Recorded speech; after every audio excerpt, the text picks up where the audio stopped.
Don't waste your precious time. Say you'll be mine. It's VGC the Video Game Podcast with me, Jordan Middler, Chris Scullion, and Andy Robinson. This week, someone call an Italian plumber because the Switch 2 is leakier than a knackered fridge. But first, how's it going, folks? Chris Scullion, how are you? I'm doing very well the last few days before I return to work, so I'm zen, as they say. Returning a blaze of glory. Better believe it.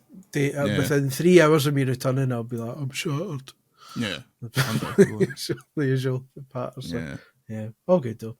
Got so much like cleaning up to do that it was meant to take 3 weeks and I've now got 3 days to do. So, yeah. Good times. What have you been spending your time doing? Just staring at the wall? Pretty much. Like back and forth driving to Glasgow a lot. Got the like EA FC sunk its teeth in, and it's really annoying because like, every night I'm like, I'm going to do something else, but I'll do my wee evolutions first. And then it takes forever, and then the night I fall asleep on the couch and actually waste the night, and that's happened more times than is probably convenient. Are you just trying to avenge your loss against me in Middler vs. Scullion? I don't remember that. Oh, yeah. I live each day as it comes. I don't know her. Who is she? No, I don't live in the past, famously. Yeah. Speaking of living in the past, Andy Robinson, how are we? Fuck you. No, I'm I guess so. What, it's first week of January, or it's the second week, isn't it? Technically, first full week. It feels like it's been a battle. I feel like I've earned West Ham are in the FA Cup tonight, so it feels like a nice little treat. You know, like I made it through the first week. I'm going to have a beer later, watch a ship 4 against Aston Villa, and yeah, all will be right in the world. It's all right. Graham Potter's at the wheel. Can he produce some magic? Probably not.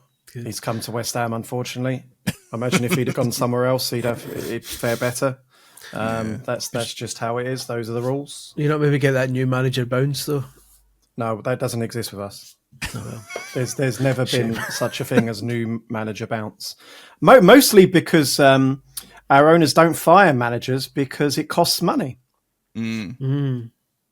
Sounds familiar. I know a certain Glasgow team that has that issue at the moment. Yeah. Good times. Shame.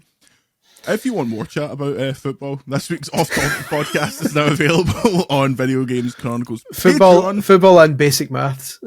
Football, basic maths, BA, Gamescom, a lot of shouting over each other. Patreon.com/Video Games Chronicle. If you check the website, we announced the lineup for 2025, which includes some favourites that we did over Christmas and some other bits and pieces. Go and check that out. Yearly memberships also now available.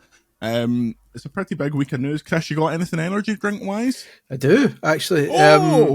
So those who are in our Discord, our Patreon Discord specifically, will know that the scumbags. Lovely patron called Sam has a spreadsheet going, which is really useful because it's getting to the point now where I can't remember whether I've reviewed some of these or not. Absolutely. Because you drink them once, forget about them. You're going to go round again. Well, so I was double checking this one. So I knew I'd done the Tyson Fury's Furosity brand at one point in the past. And Sam has this wonderful spreadsheet where it's got everything we've done plus quotes from each one. So back in November, I reviewed Furosity Lemon Blast flavour and described it as the kind of lemon you get at a urinal cake. Nice. So that's like, it wasn't a good, basically described it as toilet cleaner. Now I have Furosity Tropical Thunder flavour, and I'm hoping that Mr. Fury has upped his game. With Chris, every time I see Furosity basically exclusively at the WH Smith at Glasgow Airport, and it's always like there's like 4 cans of Monster. It's like 4 deep of Monster. So little Red Bulls have been taken. Everything's been taken. Full stack of Furosity. No one's ever taken the Furosity. Well, this was acquired at Iceland spin-off the Food Warehouse, where supplies were plentiful. It claims to be a carbonated passion fruit and peach flavour drink, but with zero sugar. That's obviously fake flavour rather than actual juice, which long-time listeners will know I'm a ardent supporter of. So I'm getting a fruity bouquet, but what does that mean? A fruity bouquet is the name of my autobiography. For audio listeners, there's also a wee dog in Andy's screen, so tune in on YouTube. The taste is instantly offensive. great. I don't like it. It actually hits you as you start drinking it, much like a Tyson Fury punch. That's horrible. So good. Sorry, Mr. Fury. Please don't punch me, but your drink is pish. Just like Tyson Fury, lacking taste. Did you see the thing that when he was training for that fight against Usyk, which he lost again, he was like, "Yeah, I've not spoken to my wife in 4 months," and I was like, "Right." And how does that help you exactly? Doesn't speak to his kids, doesn't speak to his wife, can't even beat Alexander Usyk. So. His kids have got wild names. Have you seen Netflix has got some reality show or something like Romulus? Yeah, and it was Otto played the trailer, and he's like, I can't remember the daughters seem to be named after towns, and the kids are named after like one of them's Tyson, one's called All Bar One. Yeah, it's like Nero. They've all got the weird kind of like gladiator type names. Yeah, I actually liked him until I watched that documentary. Yeah, is he a knob? I've not seen it. I've just seen that kind of intro. Just all these, it's like all these kids like swearing and actively being encouraged to abuse their teachers, and that's not nice. No, there's a wonderful clip of his father going, "Why is he being so cheeky? Why is he being so cheeky?" And that's good, but other than apart from that, I've got absolutely no time for the Fury clan at all. No. I'm glad that Alexander absolutely battered them. But alas, famous West Ham United fan. Is he? Alexander? Yeah. Famous VGC fan, Alexander Usyk. Nintendo might be hiring Alexander Usyk to punch a certain accessory manufacturer to the moon, because we've had a bit of a week. This week alone, we've had a replica of the Switch 2 at CES, a 360 render from a known phone leaker, GameStop listing accessories, claims of mouse-like features in the Joy-Cons, the logo being leaked, a supposed release date, a look at the dock, and then this morning Nintendo going, those videos and images are not official. Chris Scullion, what on earth is going on in the House of Commons? It's surprising for Nintendo, but I think secretly they're okay with it, because it's getting the one negative out of the way. Because I think if nobody had ever seen the Switch 2 yet, and they finally do their presentation, they say, "Here's the Switch 2," everyone will just say, "That just looks like the Switch." Yeah. So we're all getting that out of the way now. We're all pretty much assuming these are true, and there's so many of them, it would take an enormous swerve for this to not be what it looks like.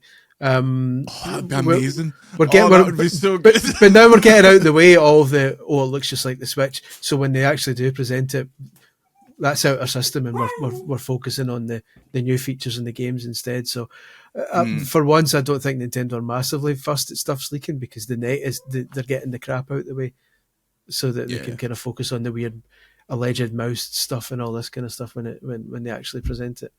Andy's dog thinks you're talking shite. Andy, can you comment on that? I don't want to bring too much attention to it, because we've already had at least one patron quit because of the obnoxious because your dog had the gall to make it cited how unprofessional it was that we operate with whinging dogs. Whinging dogs was the original name for VGC, so I think that works. Andy, what do you think about this? I kind of agree with Chris, where now that we know it's a big Switch, which I think, if the render is accurate, I think it looks really cool. And now it's kind of a game of, show us what the actual console looks like when it's turned on, show us the games, etc. and so on. A weird situation.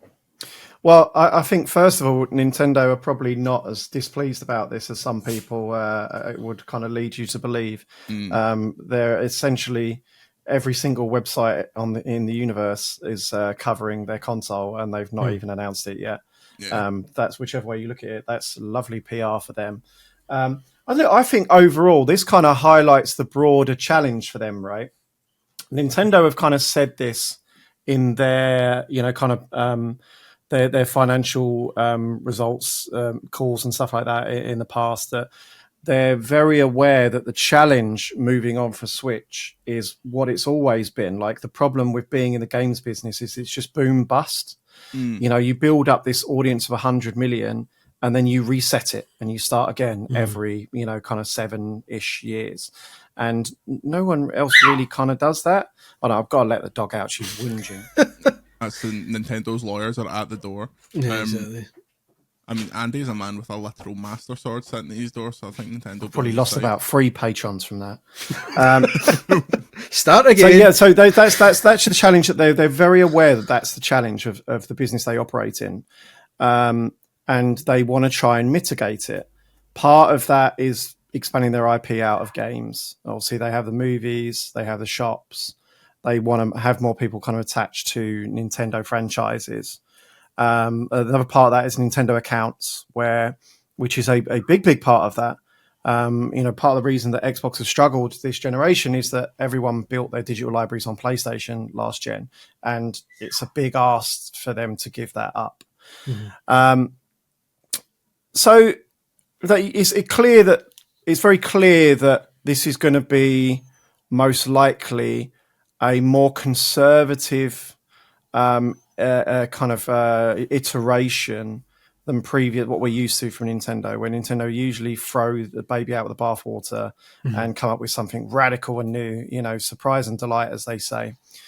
But the suggestion from what Nintendo is saying, and certainly suggestion from what we're now seeing from the alleged leaks, is that it's going to be a Switch. It's literally going to be called Switch 2, right? Yeah. I mean, unless I'm mistaken, they've never, other than unless you're going to class Super Nintendo, they've certainly never put a number. I mean, okay, again, someone's going to be pedantic. 3DS, but you know what I mean. Like, but even then, that wasn't like a numbered sequel. That was because it feels very direct, right? So. The leaks are kind of just exposing their, I don't think it's more spoiling it more than just putting the spotlight really harshly on what is a change of strategy from them, seemingly. That, look, we don't want another Wii U. We don't want another Nintendo 64. We can't risk this. This is working. Let's do the same thing again. And, I don't know, like add some bells and whistles. Perhaps again, not that. Perhaps if you wanted to poke holes at the argument, this is obviously also a handheld. They probably have been a little bit more conservative in handheld worlds than in the home consoles. But yeah, so it does, I think, highlight a challenge for them that even without the leaks, how are they going to show this thing and convince people that you need it? Because we know that prettier games is not going to be enough. They need videos of people on rooftops going, yeah, man, oh, absolutely, come on to the Switch 2 party. The problem is the general public are absolute thick as mince, as evidenced by the number of people on TikTok. Oh, absolutely. Parents specifically who have bought the PlayStation Portal and then moaned in comments on TikToks being like, it's useless, he can't use it when he's that's been a problem as old as time. Like I remember specifically people at Nintendo telling me that they begged Nintendo of America not to call Wii U. Like, please don't call it that, call it Wii 2. Obviously they didn't, I don't know if you remember this far back, they didn't show the console itself, they only showed the controller. Everyone thought it was an add-on for the Wii. Yeah, it was so confusing. Because you're right, you have to be completely straight and narrow with that stuff for the mass market, for the man in Walmart. Even Kinect, I remember there was a lot of people who thought Kinect was a Wii add-on. Yeah. I'm just happy they're doing this. Like I've been saying, and I'm not alone in this, obviously, but a lot of people for years have been saying, "Look, you've nailed it with the Switch. Don't piss about. Don't do a Wii again and like totally reinvent it, like you say. Call it the Switch 2." And even then, as I was saying that years ago, I was like, they're never going to call it the Switch 2 because they're Nintendo. They'll never just be that normal. And I'm still very surprised. Yeah, I'm surprised that if it's looking that way. I'm happy, but surprised because I wasn't expecting them to be so straightforward with it. But it also makes sense because there's no confusion anymore. If there's a Switch and a Switch 2, you've got a consumer base who know the whole PlayStation 1, 2, 3, 4 structure. Yeah. The Xbox naming system is a mess. even Nintendo's naming system in the past was a mess when you had the DS, the DS Lite, the DSi, the 3DS, the 3DS XL, the 2DS, the 2DS XL. You don't know what you're buying for your kid. Switch 2. Yeah. I mean, I don't know we're commenting on the console before it's even been officially shown. Yeah. But I hope they don't, you know, it's not lost in this why Nintendo is appealing in the first place, right? I mean, there's challenges associated with this. This is the first console they're going to release that Iwata or Yamauchi is not involved in. Yeah. And Iwata was heavily involved allegedly in the Switch, you know, before he passed away. Yeah. So, and the new president Nintendo is very much a bean counter. He's a businessman. Yeah. So I'm not surprised at all that it's like, well, you know, the decision is why on earth would we have, you know, kind of throw everything out the window and come up with something radically new? But that is ultimately why people love Nintendo. Mm-hmm. Yeah. That's why I'm hoping this time it's the OS side of things that it has the Nintendo feeling, because you always get that excitement when you buy it. Well, no, not even just achievements, that's the absolute worst thing about the Switch. It's the worst thing about the Switch, right? It's such a bland, soulless UI. Yeah. You know, go and turn on Wii U. Wii U feels 100 times more Nintendo than Switch in terms of its back end. And even if you're right down to the fact that it barely works. And even if you're going down the handheld route, like assuming this is a handheld rather than a console, you go from something that had Street Pass and weird AR shit and like an actual Daft Crane game where you could unlock icons and themes for your console, and then it goes from that to your theme choices are light and dark. Oh, yeah. And that's all you've ever had for 7 years is a light theme or a dark theme, and that's it. Like I'm desperate for the change to be an internal, like a presentation one rather than the actual hardware itself. I really hope the UI is fun again. Considering they've used this Nintendo, like their online accounts with this mobile app a lot, I'm surprised they never did a version of Street Pass where if you're just like like arm's length away from someone who also has the mobile app enabled for Street Pass, they have like a wee thing, and then you bring it home and you go on your console and you go, oh, I was standing next to Bible John. So they do need more personality, stuff like that. I think we've been pretty firm on that in the past. Chris, as far as a review go, are you expecting them just to come out and be like, here's what it is, here's a look at it, let's go heavy on software? Or do you think they'll spend like could they even spend a lot of time explaining it? Because like I think you can just go, it's a big Switch, there we go. Yeah, I think they'll go heavy on the software because we've like I say, if all these leaks and stuff are true and that's what it looks like, they can't spend a long time on when they're presenting it on the hardware, because they can just go, there it is. Just 1 hour of them ripping the magnet Joy-Cons off and on. If that's what they'll do, they'll look at the magnet Joy-Cons. If this mouse is real, they'll show that. They'll show they'll maybe explain what that mysterious C button does, even though I think it's just an R button. And then I think they'll then focus mainly on games. It'll be a look at the amount of shit that's coming out on this, because we've already got a massive third-party support for the Switch. That's going to continue. So here's a bunch of games that look better than any Nintendo handheld game you've ever seen. I think you'll get a lot of ports that look PS4-ish quality, which will look good on a handheld. It'll be a software-heavy reveal, I would guess. I really hope they don't do what they did with the Switch and just show a 2 or 3 I think that's exactly what they're going to do, and then say we're going to do the proper thing. Everything that I've been told, and again, I hate saying anything about Nintendo, what Nintendo are going to do in terms of marketing, because it's a fool's errand. They change plans all the time. But certainly, everything I've been told is that it will be here's a system, and then the full reveal will come later. Yeah.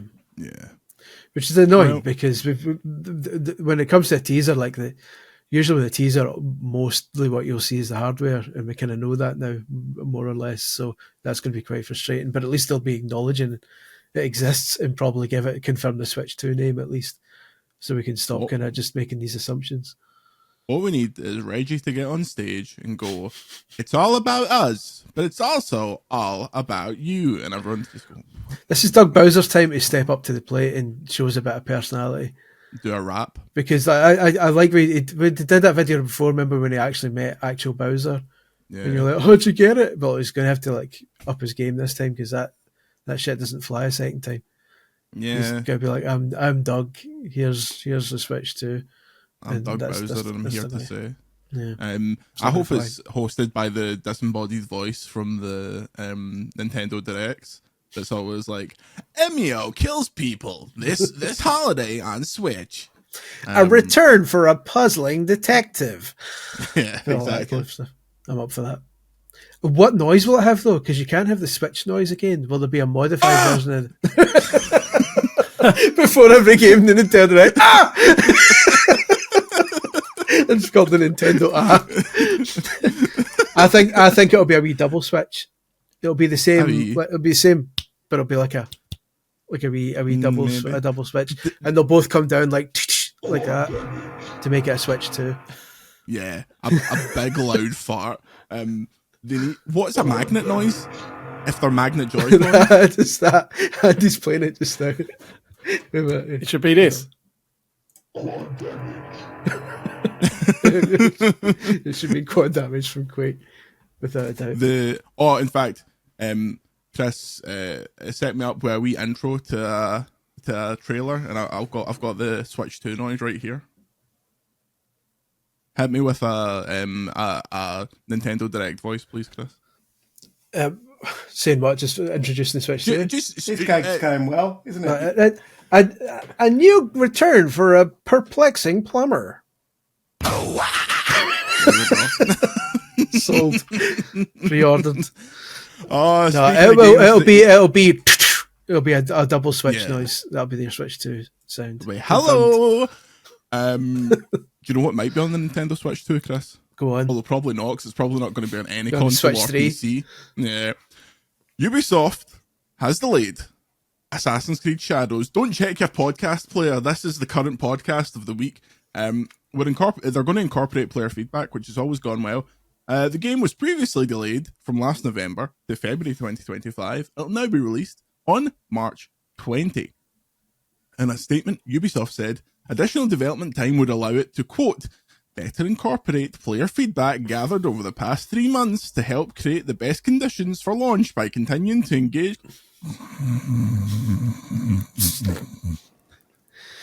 Continuing to engage closely with the increasingly positive Assassin's Creed community. Am I missing something? It's never been less positive. Anytime you post anything about that game, 100,000 people are going, boo, boo. Wrongly, for the wrong reasons. They made it worse as well. Like, the thing that concerned me, I was going through the statement going, please don't go where I think you're going to go. It's that they're the only big company that's actually acknowledged and pandered to all of that, like, racist nonsense, right? Yeah. They made it 100 times worse. They put it into the mainstream press when it really wasn't an issue. Yeah. And that's what concerned me. Like, oh my God, like, what are they doing here? Yeah. I really don't see what they're going to be doing with an extra month. I don't. No. That's balanced tweaks. Yeah. You know, they're not adding new features or changing the story, or the content is complete a long time ago. This is tweaks. This is like, you know, like you played Watch Dogs Legion and they had like, there were specific character types in some of the NPCs. Like, oh, it's a builder and, you know, a spy. That's what they had with like a 6 month delay. Like, oh, quick, let's lump some of this stuff together. It's, I don't know. Like, I mean, it's a very business led statement because it's a very business impacting piece of news for them really at the moment. Like, the value of the company has absolutely imploded in the last year. Star Wars Outlaws didn't do what they expected at all. X-Defiant, their live service game Hope, was closed last month. You know, and obviously this game was delayed out of last year and now it's delayed further.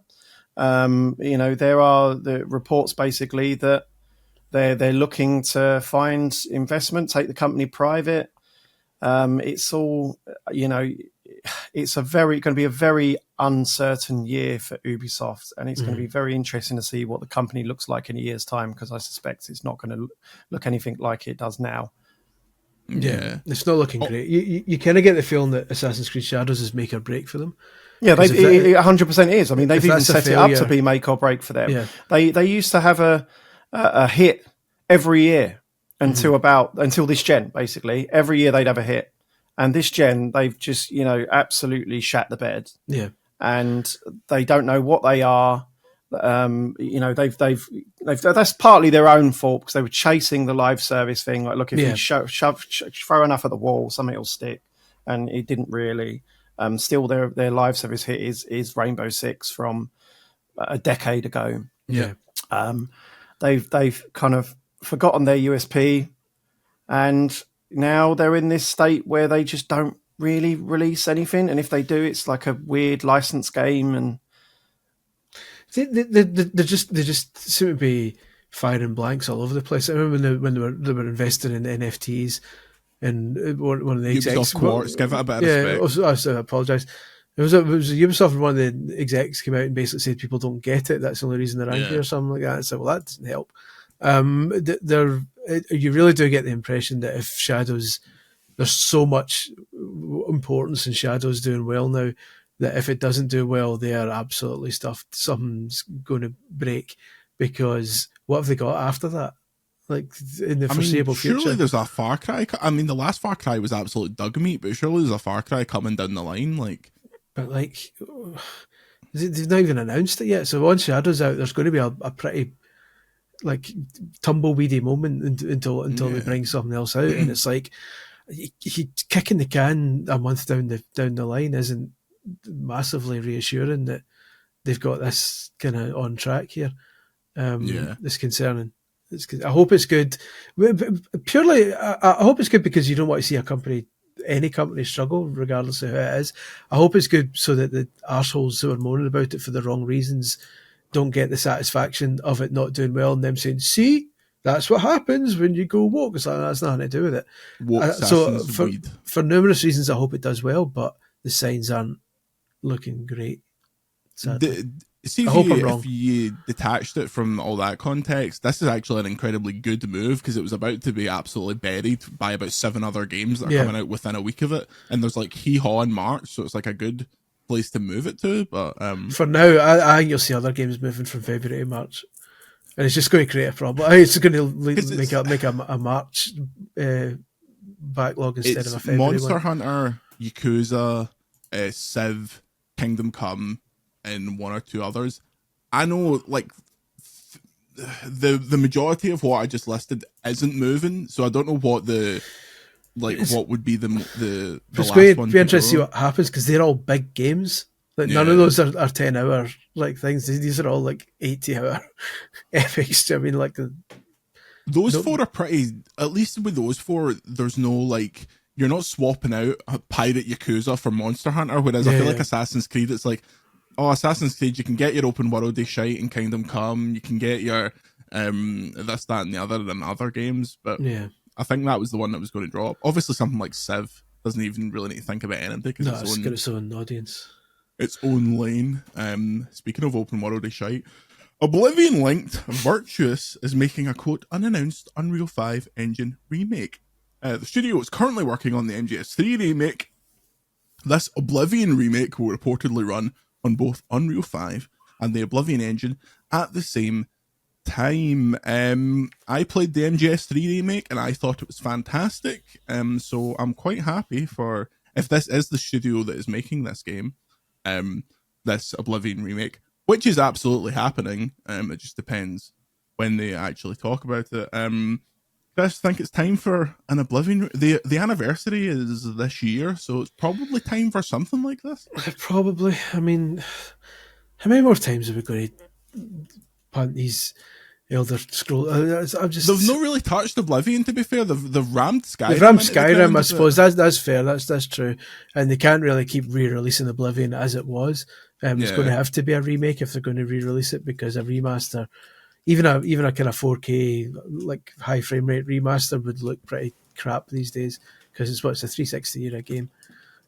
So it's a 360 era launch type kind of window game. So so if they are going to re-release Oblivion, it probably would have to be a remake at this stage. So we'll see. Fingers crossed that's happening. It's not a series I've been massively invested in, but it has its fans. It has a lot of fans. So I think this could potentially be huge, especially with the next full Elder Scrolls being miles away. Andy, what's your take on this one? Do you think this will be this ends up being one of Xbox's kind of big games this year? Do you think it's further away from that, or do you think they want to strike while we have this kind of anniversary to celebrate?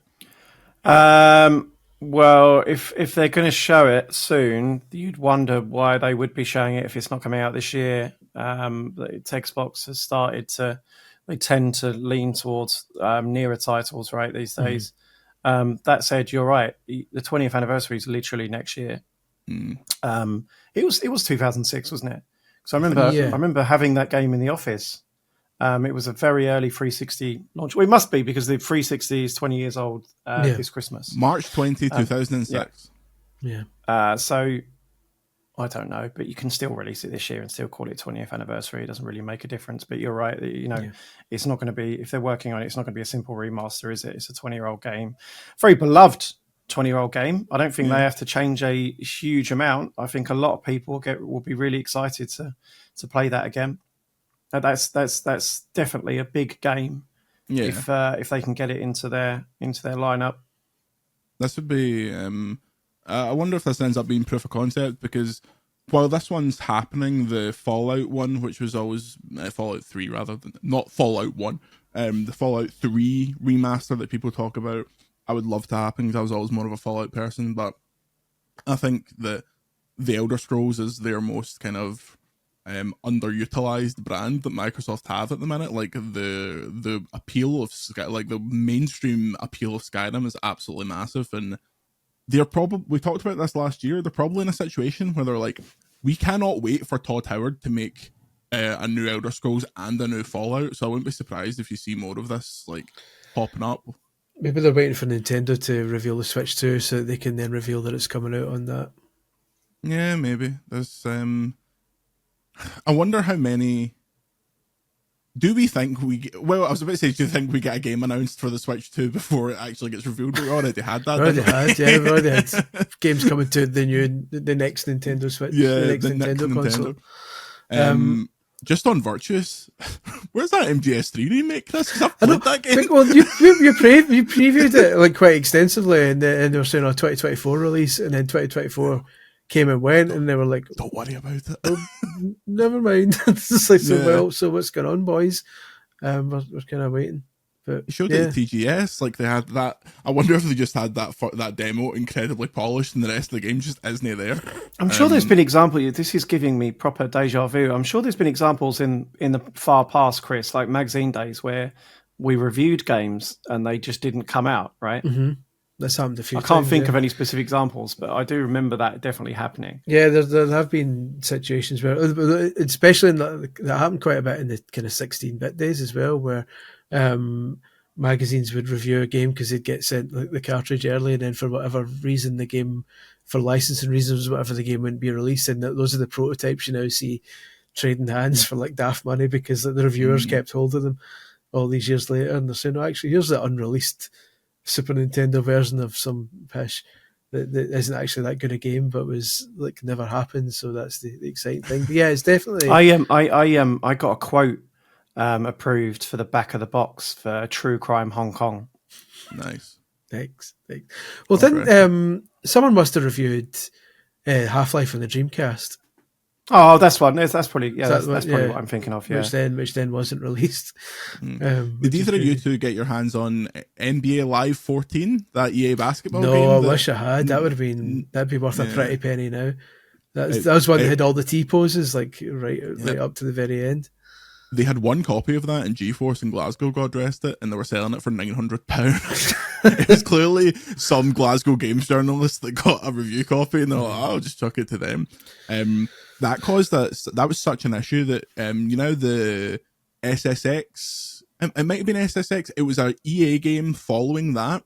They put a line of code in the game where if anyone T-posed, the game completely crashed, so that wouldn't happen, so they wouldn't be flooded in social media with people T-posing.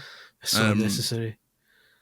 didn't EA say we're making a basketball game about 5 years ago? They were like, oh yeah, we're working on something again. I'm sure after NBA they said let's start. We'll kind of rethink and come back, but then they've just obviously decided nah. Yeah. So you can't compete with NBA 2K now, sadly, because NBA 2K's got more than its fair share of problems.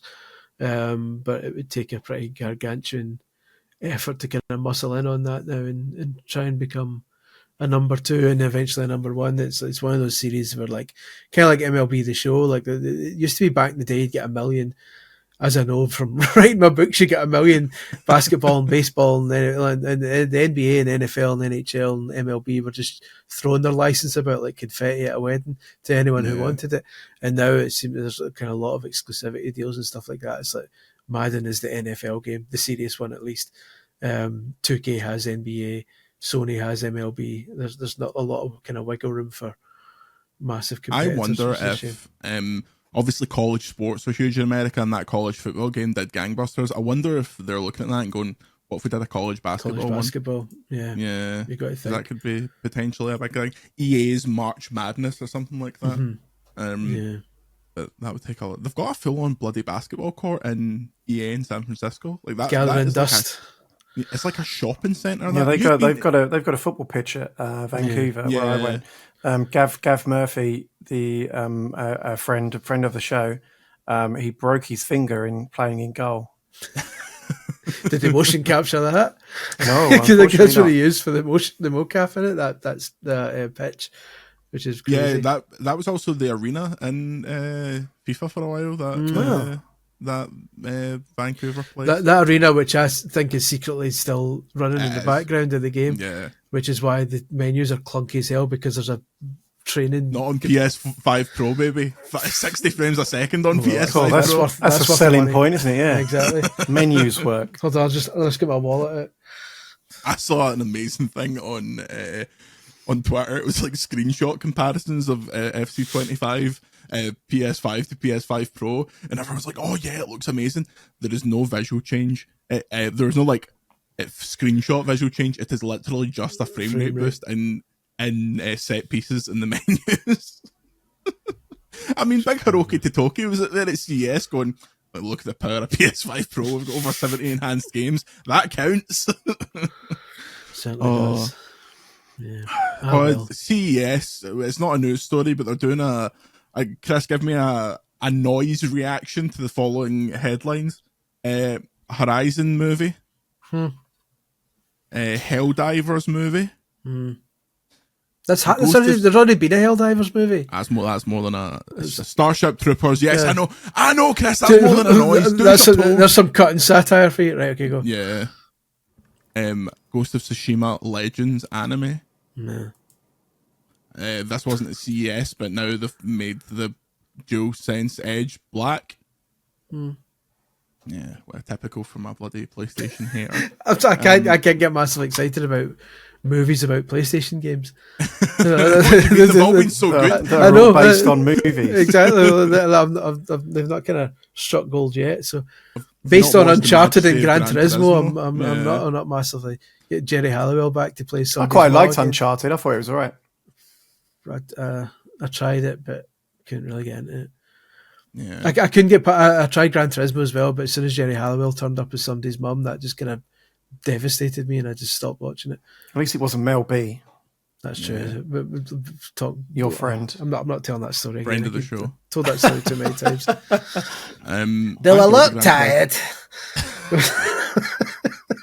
Frank Sidebottom there, ladies and gentlemen. It was. I enjoyed the Gran Turismo movie until they spent the first 45 minutes in a cafe. Anyway, before we go to the break, we are currently running a contest with our friends at Twitch and IO Interactive to win signed Hitman World of Assassination merchandise. Signed Bly, none other than Jean-Claude Van Damme, who currently stars in the game as Max Valiant, which is a wonderful 80s action star name. The mission is free to play in Hitman, so if you want to go and play the mission and then go and check out our contest on Video Games Chronicle, it's a website about video games. Chris Scullion, you're not eligible to win the signed Jean-Claude Van Damme merchandise out of 10. How angry? I'm genuinely sad at that because Van Damme is the star of the greatest video game movie of all time, Street Fighter. Yep. With so many quotable lines, he is among the greatest of action stars of all time. Let me tell you, Chris Scullion, there may or may not be a reference to that in the mission that he stars in Hitman World of Assassination. You don't say. But is that but when you say that, I'm immediately thinking of a line that isn't his. Is it did they pull the old "for me it was Tuesday" line? No, it's not that. So it's an actual Van Damme quote. I believe so because I googled it. You very subtly and tastefully skirted the spoiler, and now we're just going straight for the joke. Oh yeah. Let's not the line? Let's not spoil it. It doesn't involve a boat because my favorite Street Fighter quote involves a boat. Let's not spoil it. Does it involve these words? Never mind. Then. No, it's the fact that Agent 47 turns up dressed as Kylie Minogue. Anyway, if you're interested in winning that, check out the website for all details. UK only. My apologies, but Jean-Claude Van Damme is a massive royalist, so we're only allowed to send the stuff out. Doubly annoying. So first prize is this signed Hitman duck in a really nice t-shirt. Second prize, third prize of the t-shirt. The t-shirt looks sick and they're not selling it. And I said to them, here, come on, face of the show here, can I get a t-shirt? And they're like, no. So one in the eye for JGM. We're going to each take one in the eye over this break. We'll see you in a minute. And we are back. Pokemon Presents is likely happening in February. To the shock of absolutely no one, it's Pokemon Day in February. They have a new game coming out this year, and now thanks to Pokemon Go data, we likely have a Pokemon Presents. Chris, did this shock you to your very core? I can safely say I certainly was not expecting another Pokemon Presents. We were all expecting it, especially because it's been so long now since they announced Legends Z. Almost a full year. ZA. I hate the title, but regardless, it's time to finally actually show us what that looks like. But again, it's coming in February. Again, is this something where are we going to wait until the Switch 2 gets actually announced before they do this, so we can actually see if it's coming to Switch 2 as well? Are they waiting for the Switch 2 reveal before we get this, or what's the logo before it? I mean, this is still announced as a Switch game, so is this just going to be a Switch game that runs better on Switch 2? It kind of has to be, because that was the one main criticism levied at the first one, was that the first Pokemon Legends, it was memed unfairly, where people walked to the worst part of the game and took a screenshot of it and said, see, this is what the game looks like. Is that it isn't? But it still was it was struggling even back then, so a sequel, you got to imagine, would ideally be a Breath of the Wild effort where it releases on both Switch and Switch 2. But yeah, I don't know. We'll see. Andy, you often talk about how Nintendo likes to have the current strategy is to have absolutely every massive franchise on the new console within the first year. Do you think that this ZA gets moved to almost as Chris said, like a Breath of the Wild situation where it's still on the Switch 1, but the Switch 2 version is like the main one they lean on? I don't know. I mean, a lot of people are talking about this, but obviously they've already announced that the new console's backwards compatible. Yeah. So effectively it is on Switch 2. I mean, obviously it's not clear whether they can do any kind of enhancement for those games, but even just objectively, if the frame rate's unlocked or something like that, then it probably will run better on Switch 2, depending on how they handle backwards compatibility. Like the Switch has got 150 million user base on it. They need to keep supporting it. That could easily be, the big game on both platforms this Christmas. Obviously they'll have exclusives for Switch 2.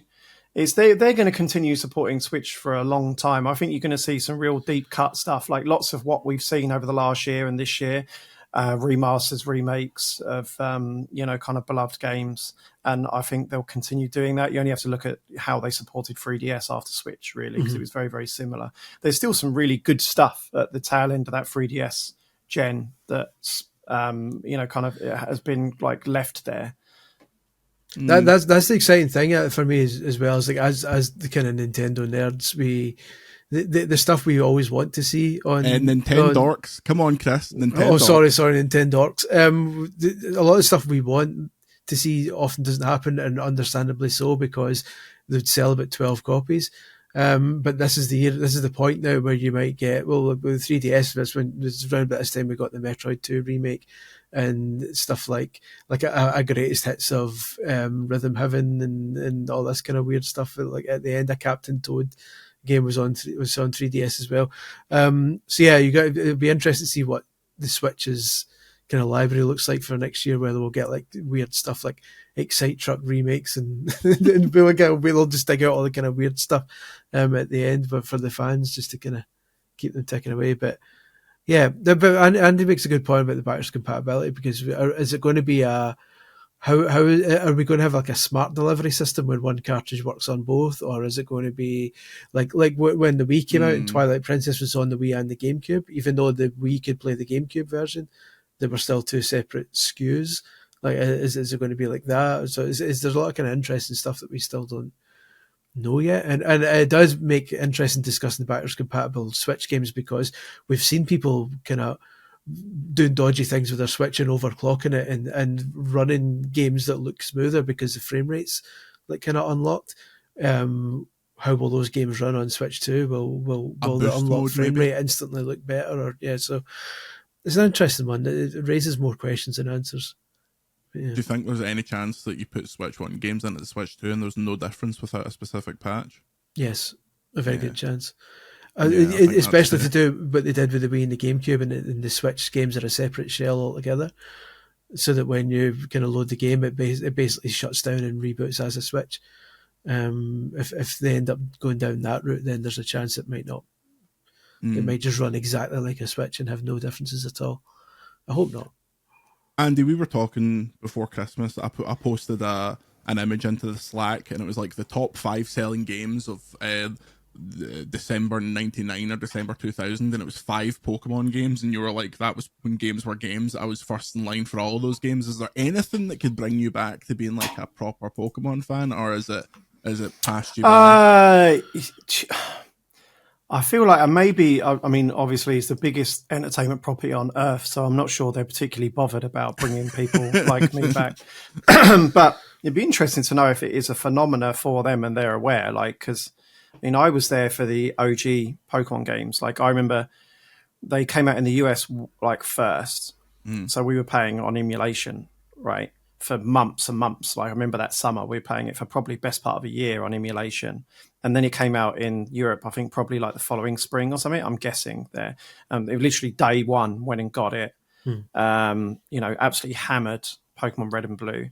And then I remember like Gold and Silver, obviously it was like even more hardcore. Like we were playing the Japanese version. I've got a Japanese Silver somewhere that I imported. And then like fan English translations, because really like you were treated like a second-class citizen as a European, maybe third-class citizen in those days if you were a Nintendo fan in particular. So we had to wait ages. So fans had translated Silver, the PC-ROM, well before it came out in the West. And yeah, I guess that's like, why? I mean, what was the one after that? Was it GBA version? Ruby and Sapphire was the next one. Yeah, I feels like to me that it was a long time after, but maybe it's just because I was, my teenage years. But I'd moved on by that point. I think, when you drop out of it, it becomes more and more an issue. I mean, I've got more into Pokemon now that I have kids, actually. But it just used to annoy me. They just kept having more Pokemon, and I don't know who they are. So then you miss one game, and then you're like, "What? Who's this?" And obviously they keep going back to the OG now, for a good reason. I mean, I'm biased. Obviously, it's my gen. This is a phenomena that occurs to everyone, right? The game that came out when they were a kid is their one. Yeah. But I still think Gold and Silver and the originals is the best lineup. I remember we used to mock them, right? Like by the time you got to like DS Gen, they're like adding like packs of keys and things like that. I knew the new card keys were definitely coming. I mean, some of them, the ones after that are objectively good. Like the ones that came after that. Yeah. I think the more recent times have been very good, but it just becomes a problem for them. Like, it's a creative decision where obviously they're like, we're going to add 150 monsters with every one, right? Which I guess makes sense because part of the appeal of it is discovering these Pokemon, right? But then they've created this. Even now, right? One of the big problems of the games is that they just can't get the everyone's favorite monsters in, and it's just such a gargantuan task to get them all in. When perhaps a tighter focus would maybe be better for them. So I don't know. Yeah, that's the last. I mean, beyond I played the recent ones since my kids have been around, like Arceus and Sword and Shield and Scarlet Violet. But the ones before that, I was kind of, there's a big gap. There clearly was a point where the guy who designs the Pokemon was literally just sitting in his office going, "Oh Jesus!" just looking around for anything. And then the cleaner came and took the bin out, and he went, "Yes," and they got Trubbish, which is literally just a bin bag, that is sentient. And at that point, you're like, they've ran out. Not that they were all great back in the day, because maybe you had Seal, who was just a seal called Seal. A seal called Seal. And it's I would question that decision. Did they need to add 100 odd Pokemon with every installment? Would it have been it's more better, right? But if you had new, it's always exciting to me, and it seems to be exciting in the community. I can't say I'm active in the Pokemon community, but when they add new evolutions or of classic Pokemon, that's interesting, right? Yeah. And there's always a new legendary Pokemon. Oh, that's interesting. But then everything else just feels a bit like filler. I mean, new starter Pokemon. Yeah, people are interested in that, right? New Pokemon. Do you need 100 every game? They should have given us quality. 30 would have been fine. I mean, they sometimes struck the balance for Black and White, which was the 5th generation. You don't encounter a classic Pokemon until you've beat the game. They added enough to fill. Oh, you know what? That's a good point. I played that one as well. But in other ones, they would add 50, and 10 of them would be legendaries, and it'd be okay. But now we're at 1,117 Pokemon, I think, at last count. That's why they don't do the Pokemon rap anymore. Yeah, because it would just be a whole album. Yeah, that's why I think Legends is the best game they've done in absolute ages, because it was a focused Pokedex of 400 Pokemon across generations, and they had the excuse of this is set in the past and you time traveled because Arceus, who is God, gave you a mobile phone. Don't worry about that point, but here is the Pokemon that are here. And I think ZA will have the same. I quite liked that. I thought it was a smart twist. Yeah. On obviously a clear issue that I have with the series, that is, here's future versions and ancient versions. Right. Okay, that's cool. That's a nice idea. Yeah. Gentlemen, I like the future and ancient stuff in Scarlet and Violet, but some of the ancient Pokemon got decent names like Brute Bonnet and Roaring Moon and all this stuff, whereas all the future ones were just called Iron Bundle, Iron Valiant, Iron Pokemon. Gentlemen, I've received one of the greatest typos I've ever seen in an email.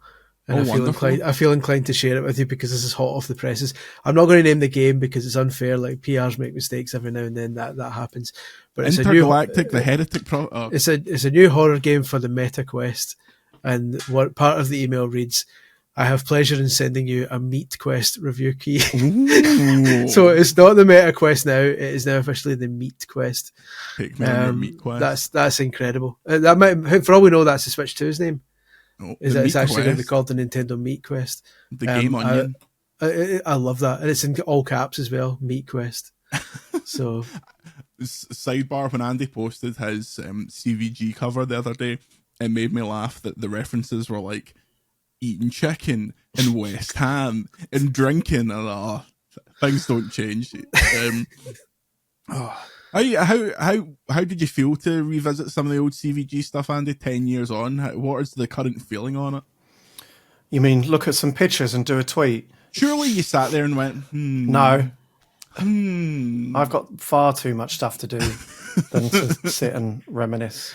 Fair enough. No, yeah, I mean it feels significant, right? We should probably acknowledge it. So it's 10 years this week. I mean, Chris, you left a month later, I think. Yeah. You turned the lights off. I actually got a job and cleared off as quick as I could. As quick as I could. 6 months. They made us they kind of work it for that. Yeah, they dragged it out. So I guess it'd be 10 years next month officially. Like they turned the servers off on CVG. I can't believe it's been 10 years. That's just time. What is time? Yeah. Like as you get older, it's just ridiculous how quickly the years pass. It's. I mean, obviously, I've done a hell of a lot in that time. I had 4 years at Playtonic working on games. We launched this. Will be, we officially started the business 6 years next month. So maybe like 4 weeks, something like that. Mm-hmm. So it's gone. Yeah, I've done a hell of a lot in those 10 years. But yeah, it's fun to look back because it really is a different era now. Where I guess in a couple of years ago it would have felt like not that long ago. Yeah, but it was a different time. Great people that we worked with. We shared an office with some brilliant people. It's a great culture to be around as a young person. I miss those times absolutely. Yeah.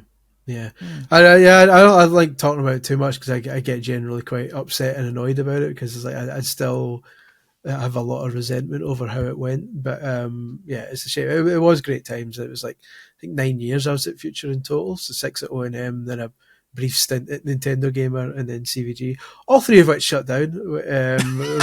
I can't take responsibility for all of them.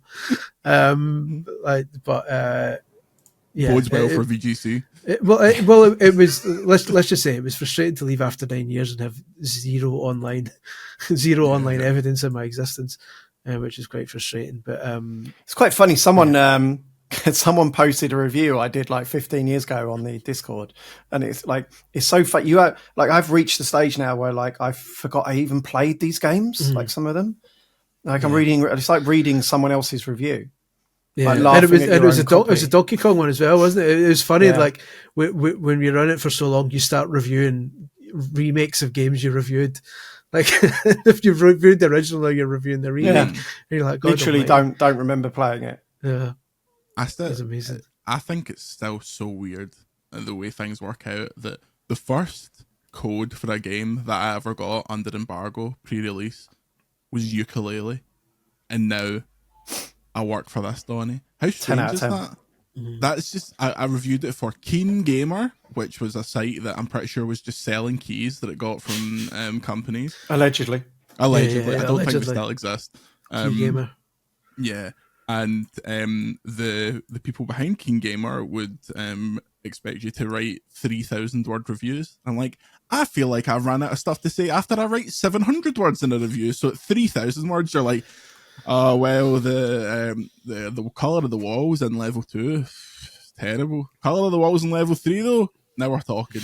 The casino level in Ukulele, Jesus Christ. The first game I ever reviewed was at Work Experience for Xbox World magazine in Bath, and it was Ford Mustang 3 on the original Xbox. What a game. That started my career a 6 out of 10s. I would have been reviewing, I remember reviewing, I got right tail in the PS2 era, maybe like Metal Gear Solid 3. I remember one of the SSX games, like Kirby, the DS game, the one where you drew the paths, the rainbow paths. They're remaking that, aren't they? Paintbrush. That game, I remember reviewing that. The 360 launch lineup was the first one I did for CVG, I think. Which reviewed like Cameo, something like that. It's funny, like the first few months at Official Nintendo magazine when I joined, the Wii hadn't come out yet, so our reviews section was like grim because other than like some early DS games, it was like you were dealing with like 4-page review of the Ant Bully on Game Boy Advance and a 4-page preview of Monster House on the GameCube. It was all like crap kids movie tie-ins and stuff. Like, please let this Wii be a success.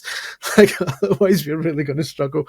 And thankfully, we all know what happened next. The Wii was an absolute bombshell, and we kind of our sales went through the roof for a while, which is good. The last big spike in magazine sales. But yeah, probably was. Yeah, after that, it slowly went down down, and obviously Wii U. But that's always the problem of an official Nintendo mag, and you can look at it at the history of its entire existence, is that you're just dependent on whether Nintendo's console's doing well or not, right? The GameCube finished off the EMAP one, and then Wii U finished off the future one. I really wish it managed to ride the Wii U wave and survive, because the Switch would have absolutely rocketed it. Well, as far as magazines could, but sad days. But God rest CVG. What's that? Should we launch a magazine? Nope. a book was enough. Let's just move on. Get a printing press in Andy's house, and we'll start printing it like a punk zine. I mean, by the looks of things, video game magazines that are crowdfunded make about £1 billion in a day. So I'm sure we could pull it off. Before we get a couple of questions, they showed WWE 2K25. CM Punk looked sexy. Me and Chris reviewed the first Raw on Netflix. Go to patreon.com/Video Games Chronicle to check that out. Chris Scullion, number one wrestler you'd like to kiss?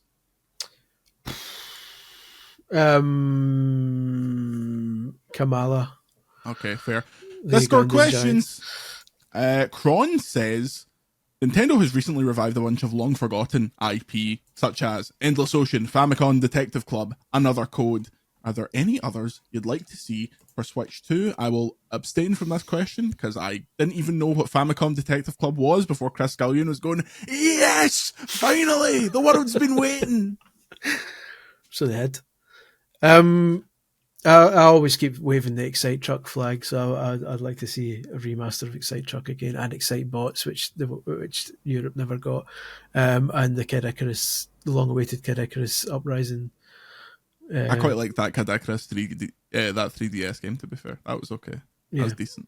I'd like to see them back. I can't really think off the top of my head in terms of like dormant IP which hasn't been touched in ages. I would like to Punch Out, but recent kind of reports suggest that's probably not happening anytime soon. I don't know. Andy's in. Wii Punch Out was excellent. Punch Out, yeah. But the rumours, I don't know if that's true or not, is that people got annoyed by the stereotypes. It's like, have you never played Punch Out? That's kind of the point of it. Punch Out's gone woke. I mean, I know why they do it, but Nintendo need to stop ignoring all of their racing IPs, basically. Like, the GameCube N64 era had so many amazing racing games. They're all very similar, right? They just had their own twist on it. And then obviously Mario Kart became so gigantic that it's like, no, this is the racing game, right? Yeah. We're not going to cannibalize that. But they need to bring back all of those. They need to bring F-Zero, Wave Race, Diddy Kong Racing. I even liked Kirby Air Ride. That was a cool Masahiro Sakurai Kirby racing game. There's loads of them. They need to tell you what would be very, very Nintendo. They should do a new Rob the Robot. They should do a physical Rob the Robot. But that's the sort of crazy shit they do, right? They'll do when they have like a quirky Nintendo moment. Bring out a new Rob. Bring out a modern one. People know what it is. You could do a game with a load of mini games with it. Give us a Rob the Robot Labo. I knew you were going to say Labo. Where we can build our own Rob the Robot. And that said, how amusing is today? Look, the robot moves compared to 1985. That was so slow. Rob the Robot was the slowest thing imaginable. You imagine like a thing pure, but it was literally he stood in a base and had 4 wee discs around him, and if you to move him right, it'd go zzz, and you're sitting there going, "That's why I only get 2 games." Dynamite stack up. God bless him. God rest him. I mean, they did an alarm clock. I could see if they announced a Rob the Robot. I wouldn't bat an eye in surprise at that. But yeah, there's a bunch of home Rob the Robot. You can ask Rob to turn your lights on and off. There's a bunch of like kind of really old. Like you could go like to the 8-bit eras for deep dives, but like nobody would care that much. Like for stuff to like Mac Rider. That's what the first NES games I ever got. Did anyone care about Famicom Bloody Detective Club? Did they? Well, I did. Yeah, I'm a somebody. Chris, you are the nth percent. You are the I know. Small. I'm the kind of person, if they announced a new Mac Rider, I'd be the one man jumping up going, Mac Rider's back. Another female protagonist. I'll have you know, gamer. Samus gets all the kind of the praise for being a female protagonist. Mac Rider was as well. A woman riding a motorbike you didn't know till you beat the arcade version. Forgive my constant ignorance, Andy, but is the reason they don't do the racing games now just because they focus on Mario Kart? Is that the... Well, I don't think they've officially said this is why we ignore these IPs, but that's a good guess, right? I mean, it coincides with that. There was talk for a while, even during the Wii era, that they were going to do a revive kind of Diddy Kong Racing, and that kind of never really came about because that's around when Mario Kart really became an absolute phenomena, 50 million selling franchise.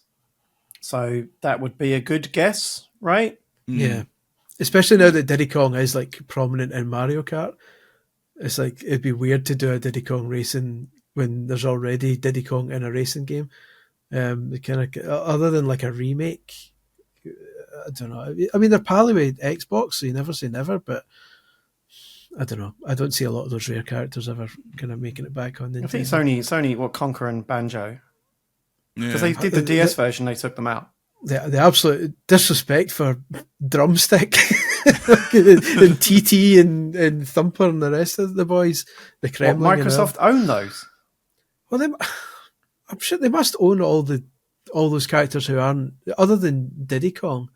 I would have thought Microsoft owns, because they did a DS version and they took out Conker. But Microsoft published it though. I'm sure the DS. Well, I mean, why would they do the version and go, yeah, you can have all of our characters, you can have these 10, but not those two, the most popular ones. I've no idea, but I don't know if that was a Microsoft decision. I mean, there's probably, I can't say I've looked into this. There's probably an answer on the internet, but I just would be surprised if Microsoft owned all the characters and gave them permission for all of them, apart from Banjo and Conker. But Banjo and Conker, they're not in there.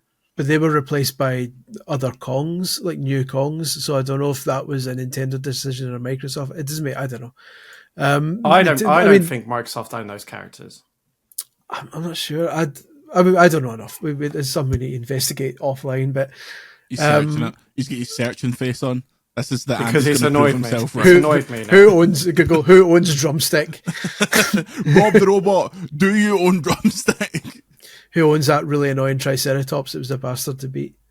Tough luck, kid. Come back as soon as you're ready. You two and Chris Ring should do a CVG on Rare. I think that would go down a treat. A rare treat. I'd pop in at the end and go, I thought the song for Rare Replay was pretty cool, even though I didn't really get any of the references. That was a pretty good intro to Rare Replay. Good stuff. Bring back RC Pro-Am. Yeah. I got a physical copy of Rare Replay for £2, brand new, sealed. That's outrageous. It's the best deal in gaming.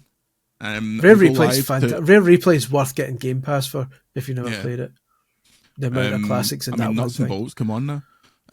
We cross live to Google correspondent Andy Robinson, who looks pensive. Has he found an answer? Well, nothing definitive. There's a Reddit post. Oh well. So I don't think this. I'll have to find it out. Maybe I'll put it on the pod next week. I'll go on the phone. I'm not here next week. Do the whole pod about it. Let's go on the phone to Stephen Rare and see if he's got the rights. His name's Christopher Dring. Okay, he's unemployed. Well, we'll now employ him as an official Rare Banjo Diddy Kong Racing IP researcher. For audio listeners, it looks like Andy's just opened the door to a ghost. A ghost dog's coming. There it is. Swiftly followed by a real dog. Do not mention the dog. We'll lose all our money. Gentlemen, we have a question. We have a task to build Cyanide 1980, a Switch lineup. He's not had a Nintendo console since the GameCube. We will each pick 2 Switch games for his first 6 when he gets the Switch 2. I'm going to go Legends Arceus and Mario Odyssey. Chris Scullion, 2 Switch games. Breath of the Wild,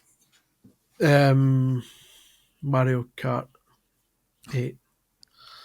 Andy. Mario Wonder and this is tough. Pikmin 4. That's a song. Oh, how are your wee Pikmin figures that you got? I saw you behind me, mate. Somewhere. There. In the distance. I'll do. We're gonna do a video on Patreon at some point, aren't we? I'll do a little office tour. Yeah, that video's going to be about 5 hours long, considering the amount of shite you've got there. It's going to be very brief. It's just going to be you going, yeah. These are my lanyards. Yeah. Those are your 6 games, Cyanide. I mean, if you have those 6 games, you'll not have to play anything. I mean, I don't think that's a very good broad spectrum of games, is it? Yeah, it's all first party. 3 Mario games. I don't think having 3 people pick them independently was a good idea, was it? And finally, Shay, question for Jordan and Chris. Andy is not allowed to answer. You're being censored on your own Should have given him a crack at it. I don't want to answer, mate. Oh well. Who's the best band to come out of Scotland? That's too wide ranging. That's like the history of music. I It's would like say who's the best band to come out of England? best band to come out of, I mean, the Beatles. The best band to come out of Scotland. I mean, Bay City Rollers, obviously. No, I've got a lot of time for Simple Minds. I bet you do. That's what we call the Discord audience. For me, it's Churches. But In modern times, I would agree with you. Churches are the ones. But we've also got thingy who did Delamitri. Got a lot of time for Don't Come Home Too Soon. What a tune! What a tune! A lot of time for Deacon Blue, Mogwai. Oh, Mogwai, yeah. Shouts to Mogwai. Biffy, Primal Scream. Obviously, Biffy, won the Biff. A Scottish band that don't get credit for being Scottish, AC/DC. Do they count though? Because are they Scottish? Bon Scott and Angus Young. But just because he's got Scott in his name. He's literally Scottish, bro. But they're Australian as well, as much as they're Scottish, are they not? Australia can piss itself. What about the boys of Twin Atlantic? This would be big these days. Oh, I've got stories about Twin Atlantic that I can't tell on a podcast that gets sued. If there's one man I know that loves Scottish music, it's Andy Robinson. Andy, who's your top 50 Scottish artist? Starting at number 50. The Proclaimers. Number 49, The Proclaimers. Yeah. Oh. I remember I was in the car with my brother once, and he Twin Atlantic came on one of my playlists, and it was that No Sleep one or whatever it's called, and he'd never heard them before. And we're sitting listening to it, and it gets to that bit in one of the bridges and that when the guy, Twin Atlantic, for those who don't know, I've got a really Scottish voice. And the guy at one point goes, I take pills and I drink alcohol. And my brother's like, oh, he thinks he's a hard man. Yeah. it's like, what a really crap lyric. I don't mind Twin Atlantic. You're turning into John Wayne. So many of Scottish singers now really emphasise how Scottish they are. I only mention it on every podcast, but I went to uni with Lewis Capaldi. Nice guy. Seems like a good guy. Yeah, hope he's doing okay. We'll be back with the Proclaimers cast next week. As far as I'm aware, me and Andy aren't here next week, so Chris, what's your plan? That's a good point. Yeah, I hadn't thought about that. Just be a monologue. You would love that. You say that as a joke, but you would absolutely adore that. If I could get away with not having a guest, and we should do like a call-in show. We should. I'd be up for that. Get some Discord members to phone in. I think a James O'Brien style call-in show would be good, but we'd have to vet it so open line. An open line. Open all mics. We need to do the gaming version of Super Scoreboard. I know. Why are you such a prick? Well, funny you should say that. What's the name of that absolute dauber on TalkSport with the Glex? Simon Jordan, is that his name? Simon Jordan, yeah. Andy becomes the Simon Jordan of VGC, just ultra combative, absolutely raging 24/7. This is the Alan McCoy stuff. I'll have a think. A rare kind of moment on the throne. I'll see how I can. On the throne. Andy, what should I do in Vegas next week? I've got about 6 hours of free time. What's your put it all on. Do you know, I've not. I feel like it's one of those, like, again, like time. It's what is time. It feels like I've been there yesterday, but the last time I went to Las Vegas was 2007 or 8. Jesus. In 2007, 2008, something like that. I went to CES 2008, I think. Conveniently after Ocean's 11. Everything I would recommend as like rotted and fallen down, mate. I'm considering the Heart Attack Grill.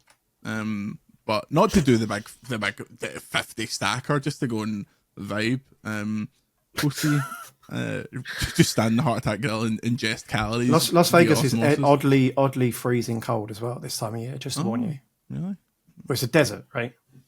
Fair. It's cold in the winter. Famously cold. I won't pack my bikini then. It would just be 10 Celtic tops as normal. Thank you for listening to the podcast this week. Thank you for all your support. The Patreon support has been overwhelming recently. So that's enough. No more. It's overwhelmed us, no, but patreon.com/Video Games Chronicle. More podcasts, more videos, more of Andy. If you get us 50 more season ticket holders, I'll upload a 12-hour video of Andy just sitting at his desk looking perturbed. You can see on the video when I've messaged him and when Chris has messaged him, because when Chris messages him, he goes, "Oh, Chris, good man, good guy, that Chris, known him forever." When I message him, throws his phone off the wall and instantly goes and orders a new phone. Punches his 80-foot screen that wraps around his entire desk. Any more, Chris? No, what are you up to next week? You're back. I'm back. I'm about to write. Never left. I'm about to write a newsletter for the patrons. I'm away to play a bit of Meat Quest. Nice. See what that's all about. Looking forward to getting back into the daily grind, I believe the kids call it. Andy, you've got something next week that we can't mention? I got a few bits next week. A few bits and pieces, little things. Bits. Wink, wink, nudge, nudge. How's your father? Switch Until 5. next time, say goodbye, Chris. Goodbye, Chris. Say goodbye, Andy. Goodbye. And we'll see you next week.